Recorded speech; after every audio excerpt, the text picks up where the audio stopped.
then when I saw the Olympic trials, when I decided I wanted to be as good as I can be, I started trying to work out every day, but the YMCA was not available. So I went to different clubs around New York City.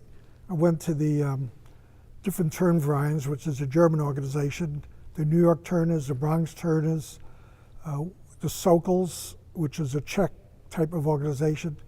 And we went there to work out.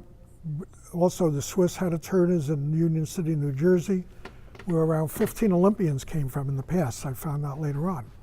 But they had real good gymnasts, as you could watch them. And fortunately, I had a pretty good coach at the West Side Y. His name was John Van Alten. He came from Holland in 1947. He was a national team member, probably would have made the Olympic team in 1936 or 40. But because of World War II, there's no Olympics in 40 or 44 and 48, or 40 and 44 rather. So I was lucky to have him. He taught me a lot of basics that were good.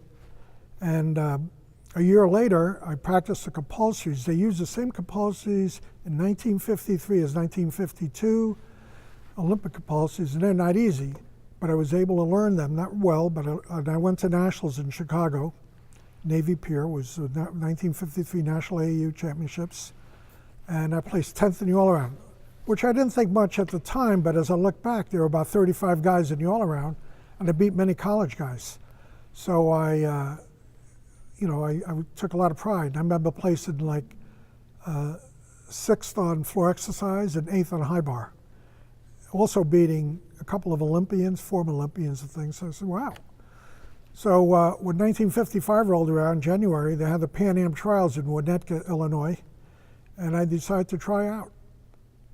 And I went out with this guy, Vince Diatorio, who was on the 1948 and 52 Olympic team. He was elderly then. But he was competing, and he was, oh, don't let the competition scare you, Abe. And I went, okay, Vin. And I wound up placing 4th and made the team. And that was with a couple of guys who were on the 56 Olympic team. So that was when I was 20, and we competed when I was 21, right after my birthday. So I had made a lot of progress in those 5 years, under 5 actually. So I competed in those, and I won the high bar in the Pan Am Games.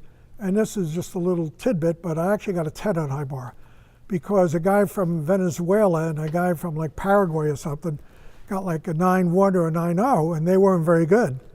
And I remember saying to Jack Beckner, one of my teammates, I said, Jack, 9-0 for that? I go, what are they going to give us, 11? So anyway, our guys got 9-5s, and normally they got 9-2s.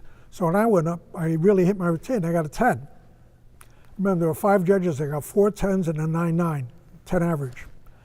And I sat down. About 15 minutes later, the director of the meet, Mr. Gulak, who's an American, he came over to me and he said, Abie, we changed the score to 9-9. 10 doesn't look right. I knew I had one with the 9-9, but I thought it was like stupid too, except that the other guys got high scores. And that was sort of my beginning.